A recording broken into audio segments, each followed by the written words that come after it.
ಗನ್ನಡಂ ಗೆಲ್ಗೆ ಸಿರಿಗನ್ನಡಂ ಬಾಳ್ಗೆ. ನಾವು ನೋಡುವಂಥದ್ದು ಸಾಹಿತ್ಯದಲ್ಲಿ ಕನಸುಗಳ ಸಾಮ್ರಾಜ್ಯ ಎನ್ನುವಂಥದ್ದನ್ನು.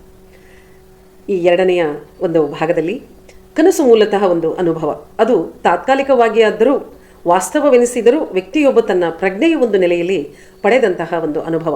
ಅದು ವಾಸ್ತವತೆ ಮತ್ತು ಜಾಗೃತಾವಸ್ಥೆಯಲ್ಲಿ ಮಿಥ್ಯೆಯಾದರೂ ಕಾಣುವಷ್ಟು ಕಾಲ ಅದು ಸ್ವಪ್ನ ಸ್ಥಿತಿಯಲ್ಲಿ ಅದೊಂದು ಅನುಭವ ಸತ್ಯವಾಗಿತ್ತು ಎನ್ನುವುದನ್ನು ನಾವು ಕಡೆಗಣಿಸುವಂತೆ ಇಲ್ಲ.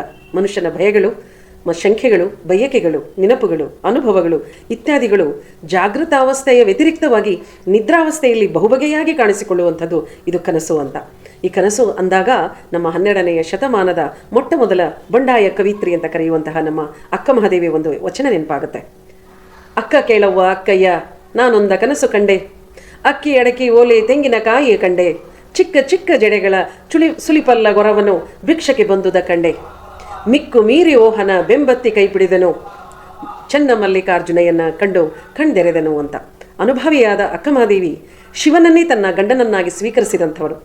ನಿದ್ರೆ ಎಚ್ಚರಗಳಲ್ಲಿ ಆಕೆಯ ಮನಸ್ಸನ್ನು ವ್ಯಾಪಿಸಿಕೊಂಡಂತಹ ಶಿವನನ್ನ ಕುರಿತು ಅಕ್ಕ ತಾನು ಕಂಡ ಶಿವನ ಸ್ವಪ್ನ ದರ್ಶನವನ್ನು ತನ್ನ ಗೆಳತಿಯೊಬ್ಬಳಿಗೆ ಎಚ್ಚರೆದು ಹೀಗೆ ಹೇಳ್ತಾಳೆ ಎನ್ನುವಂಥದ್ದು. ಇಲ್ಲಿ ಈ ವಚನ ಅಕ್ಕಮಹಾದೇವಿಯ ಭಕ್ತಿಯ ಉತ್ಕಟೆಗೆ ಸಾಕ್ಷಿಯಾಗುತ್ತೆ.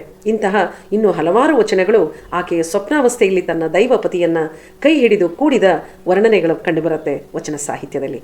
ಜೈ ಕನ್ನಡಾಂಬೆ.